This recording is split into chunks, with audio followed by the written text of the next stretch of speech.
Welcome to another episode of We, man, cause that's who reacting. I'm your host, Three, DJ Joff Rock on me. Let's get into the swamp stories, man. These my joints. Welcome back to another episode of Swamp Stories. This time we head to Detroit, Michigan. Ooh, even saying that gives me goosebumps, and it should give you goosebumps as well, unless you've been living under a rock. But in order for this video to make sense, we need to take you back into history. But before that, make sure to leave a like and subscribe if you're new to Swamp Stories. Let's head back to the 1950s, a time when Detroit was the wealthiest city in America. Yes, you heard that correctly. Detroit was once the wealthiest city in America. Some even claim it was the wealthiest city in the world. Did y'all know that? That's because of the automotive industry. Ford, General Motors, and Chrysler were all headquartered in Detroit. These companies were thriving, and it opened up thousands of good jobs. Because of these opportunities, so many people began moving to Detroit. The number one place people moved from was the South, and the vast majority of them were African American. They found good jobs, bought homes, but things took a left turn. The locals were not very accepting, and that's putting it in a nice way. They did not like the shifting demographics of their city, so they did everything in their power to hold these people back. This seems like a common theme in American history, but they were not hired by the police department, fire department, and they were not permitted to move up within companies either. On top of this, local banks would not grant them loans in upscale neighborhoods. This forced them to live in the poorest parts of town. To make matters worse for everyone, strikes at GM, Ford, and Chrysler caused them to move their operations out of Detroit. Many jobs were lost. In fact, by 1958, 20% of Detroit was unemployed. Just about to say the streets was a massacre. Look at the street. I was just about to say, Tensions began to rise, and people had enough of being treated unfairly. That takes me to one of the craziest events in American history. July 23rd, 1967.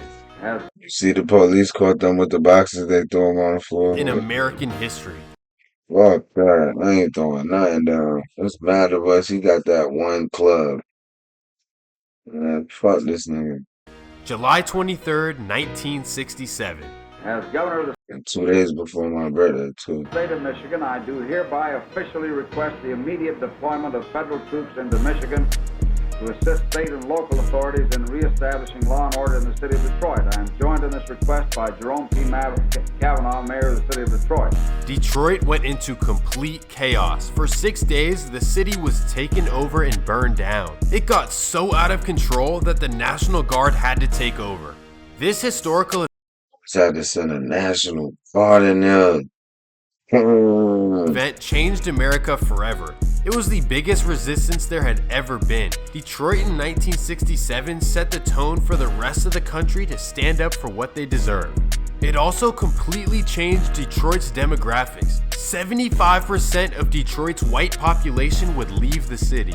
Many businesses would leave the city as well, and things would begin to completely fall apart. Detroit lost over half its population, leaving entire neighborhoods of abandoned houses. The government began collecting less and And that, you driving through a neighborhood and every house on the street is abandoned. Crazy. less tax money, so schools closed all over the city. Police were laid off and emergency services were cut. This became a huge problem. Layoffs are looming. But when someone calls 911, there isn't an ambulance to respond. It may take an hour. In Southwest Detroit, a month ago, there were 3 shootings, separate There wasn't one ambulance to respond. The police had to transport. How long is that going to continue? Why is that allowed? Why is that acceptable? It's crazy. 3 different what?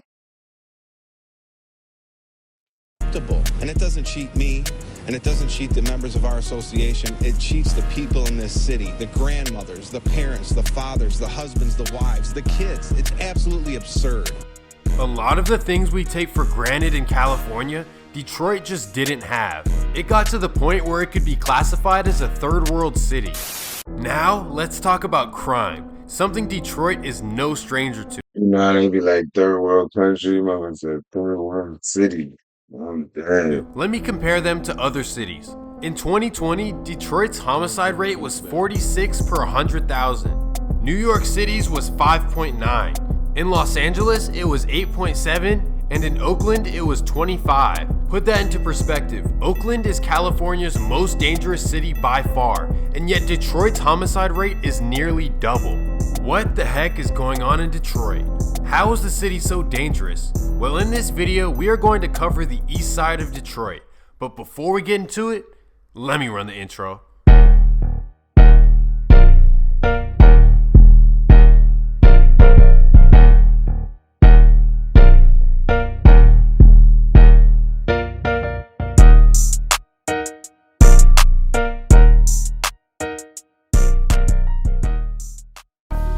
Let me introduce you to 7 Mile, also known as SMB. The US Department of Justice classified them as the most dangerous in the city. SMB controls an area called the Red Zone. It's between 7 Mile and 8 Mile in the east side of Detroit. Why they call it the Red Zone? You'll see.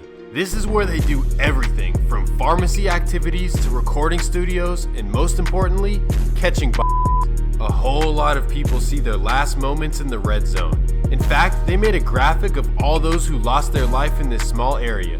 But let's talk about the pharmacy side of things, because that's what they're really known for. They run a huge operation that supplies West Virginia with everything it needs. Here's how it works. SMB buys large amounts for a low price in Detroit, then bring it out to West Virginia to sell at 4 times the cost. They get it there in 3 ways. They send guys in rental cars, they also send people on Greyhound buses. But lastly, they use stuffers. Stuffers are used for smaller deliveries. They're girls that hide everything in a certain area. You know, yeah, they would pay them $1,000 per trip. The number one thing they stress is driving the speed limit the entire way. Use cruise control if you can, because you can't give any reason to get pulled over. SMB began making over $80,000 a week doing this. That's when they caught many people's attention with all their fancy cars and jewelry. They became big ballers in Detroit. SRTs, Scat Packs, and M-Series BMWs parked in the hood. They weren't the only ones getting rich in Detroit though. That brings me to their rivals. Well, they have a lot of rivals. In fact, they're surrounded by them. But their main rival is 6 Mile Cheddar Grove. These guys are located about a mile down from the Red Zone, specifically around Cedar Grove Street, thus the name Cheddar Grove. Their main representative is the rapper Peasy, whose real name is Philip Peaks. 6 Mile is filled with pharmacists as well, and they are known to help Ohio, Kentucky, and Tennessee with whatever they need. I think they deserve a shout out because both 6 Mile and 7 Mile are providing medicine to those in need. Here's how it works for 6 Mile. They attempt to make business connections in different states, and when a 6 Mile boy successfully makes a connection, it becomes his lane. This means that he is now responsible for this distribution. Both sides have similar methods, and they also have similar results. They are ballers. 6 Mile is up there just like their 7 Mile rivals. They weren't always known as rivals though. That started around 2014. That's when everyone in the east side would click up against SMB. 6 Mile Cheddar Grove, the Hustle Boys, and Max Out 220 would all band together. So it really became 7 Mile versus everyone. The craziest thing about all this is that both sides decided to make Instagram pages to post everybody they dropped. And yeah, this got crazy. So let's get into it. Actually, before that, let me say this. Before you guys run to the comments saying my information is wrong, just wait. This is what the police put out there, so this is how I'm going to tell it. If I were to actually give the street version of the story, you guys would call me a snitch, so you can't have it both ways. So let's get back to the story. It's 2014 and 7 Which is right. Mile would take some big losses. First, Jason Gill, also known as White Boy, would get killed in February. Then, rapper Hardwork Jake would be hit multiple times in August. He would survive though. But none would be bigger than the top dog. Let me introduce you to Devin McClure.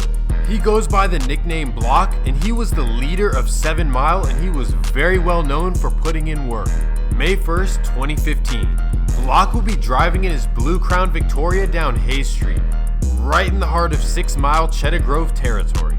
He would reach the end of 6 Mile territory when BAM! Right So Block right out. after it happened, the rivals would take to Instagram and post, "We got Block out the way. B-Man, you know you We got Block out the way. Fool. Yo, the internet is undefeated. I'm telling you. The rivals would take to Instagram and post, "We got Block out the way. B-Man, you know you next." That brings me to B-Man, whose real name is Billy Arnold, another 7 Mile top dog. He knew the rivals wanted to get him too, so he made sure that he would get to them first. He wouldn't do it alone though. Block's girlfriend M Thang was ready to ride for him. She would text B-Man right away, and she would set up a plan. She would drive around the 6 Mile area and scout. She would take notes of the cars the rivals drive and all their whereabouts. She would send all this. He was playing a dangerous game. Don't try this at home. She was playing a dangerous game. Could have got killed playing this game. Word up. Information to B-Man, and that's when he would go to Instagram and post an official hit list. Yes, you heard that correctly. He would post pictures of those he wanted from 6 Mile. So just 6 hours after Block passed away, B-Man would get in his car and head down to the 6 Mile area. He would go look for a particular individual, a man named Philip Peaks, also known as Peasy. The rapper was nowhere to be found though. Instead, B-Man would find Peasy's friend Raphael Carter with his 2 young children. Regardless, he would hop out of his car and BAM! A week would go by and it's May 8th, 2015. M Thang would give B-Man a crucial drop. She would tell him to pull up to 6 Mile, specifically Hayes Street. She would tell him to look for a brown Chevy Impala with tinted windows. B-Man would. Yo, that is so scary. Imagine that. If I just see this girl driving through thinking she looking for somebody's address, and she giving a drop. She know exactly what you look like. would stop what he's doing and hop in his car. He would drive right down to 6 Mile, and that's when he sees the Chevy Impala. He hops out of the car and BAM! B-Man would get home and go straight to Instagram. He would post a picture of Devontae with a laughing It was funny. emoji saying got him. 2 days later would be Mother's Day, but B-Man would laughing emojis saying home and go straight to Instagram. He would post a picture of Devontae with a laughing emoji. He thought it was funny. Got him. Oh, went straight to Instagram. And posted it from his page, though. And put 00 Big Blood, though. 000 Big Blood. She's saying got him. 2 days later would be Mother's Day, but B-Man was not with his mother that day. He would be sliding around 6 Mile. He would find a car with 4 6 Mile dudes inside of it, and then he would start clapping. The guys would run away. One of the guys is a man named Darnell Rogers, and he happens to have a baby on the way. On June 6, 2015, Darnell hosts a baby shower to welcome his new baby boy. So, nigga, just a shooting just happened. Nope. My son is 15 years old, 16 in a few weeks. I've had no baby shower for him. We had a christening. On June 6, 2015, Darnell hosts a baby shower to welcome his new baby boy. Well, B-Man got news of the event, and in typical B-Man fashion, he What I say? What you think is gonna happen? So we got issues. Throw a baby shower locally. Put your peoples in these situations, man. If you really got respect, man, you know how you feel. Don't put them in these kind of situations and predicaments. It's not nice. Well, B-Man got news of the event, and in typical B-Man fashion, he was not having it. B-Man would pull up to the baby shower, and BAM! Breaking news right now out of Roseville. 2 people shot at a banquet hall. One woman tells us family and friends were there for a baby shower. 7 Action News reporter Jane Park live at the scene with the latest. Roseville police are not releasing any details, but detectives have been out here for several hours at the Athena Hall Banquet Center on Gratiot, gathering evidence after this reported double shooting. Darnell would survive, but regardless, 6 Mile would make sure to return the favor. 7 Mile's Aaron. He the one who got hit. And it was his baby shower, so yeah, I mean the shooters were good. They got the intended target. Nobody else got hurt. I know 2 people got hit, so somebody else got hurt. But regardless, 6 Mile would make sure to return the favor. 7 Mile's Aaron Carter would be sitting on his porch. That's when 2 men pull up. The men chase him through the house into the backyard and bam!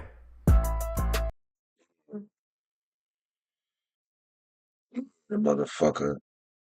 You feel me? Your man Slid got the drop from Shorty, came over here, little homie. That spin over there, hit. Not one of them off, right? He hear about dual baby shower. He spin over there, clap 2 people. They survive. Right after they survive, they go spin. Pick one of them. Look. For a few months, everyone would assume that they wouldn't get caught, but things would come crashing down quick for 7 Mile. They threw a big party at a local club called The Horse. The celebration would be to remember You know that was stupid. What it was for? Devin Block McClure. Well, after that night, Oh, because he died. They killed him. That's how this shit started, really. They killed the top dog. That's how the whole war started. And they was throwing the glue get together for a celebration for them, for being going on there. You know that's not a smart idea to do it locally, but the celebration would be to remember Devin Block McClure. Well, after that night, B-Man would get pulled over. And this is where they found everything they needed. He, along with Arlandis Shaw and Keithon Porter, would go down. Block's girlfriend M-Thang would go down as well. And here's how it would all play out. M-Thang would get 10 years. shout out to Swamp Stories. He a real one. My son is using block photo for his girl. We ain't even gonna blow her up. Cause you know, nigga, take her whole Rapper Hardwork Sonny would get life, Arlandis Shaw would get life, and finally, B-Man would get more than life. Things would come crashing down for 6 Mile as well. In December 2016, they would get taken down. 11 guys from 6 Mile would go down, including Peasy. Well, eventually Peasy would get out and he would become one of Detroit's biggest rappers. He would still be in Detroit though, and on February 4th, 2018, he would perform at a rap battle on the west side of Detroit. Well, he ended up winning the rap battle and he was given $2,000. After the show, he would stop at a gas station with the money in his hand. That's when a man would pull up beside him and ask for the money. Peasy was not giving it up, so BAM! Well, Peasy would be alright, and he would elevate his career to even higher levels, but yet he would still be in Detroit. July 16th, 2021. Peasy would be asleep in his car, parked in his driveway. Mind you, this is way out in the suburbs of Rochester Hills. Well, someone gave out his drop because 2 men would pull up behind him. They would open his door and pull him out of the car. Peasy would wake up and start fighting the men off. The men would eventually leave, but they would be found. A man from Birmingham, Alabama named Marquise Pope would get arrested. Well, that's going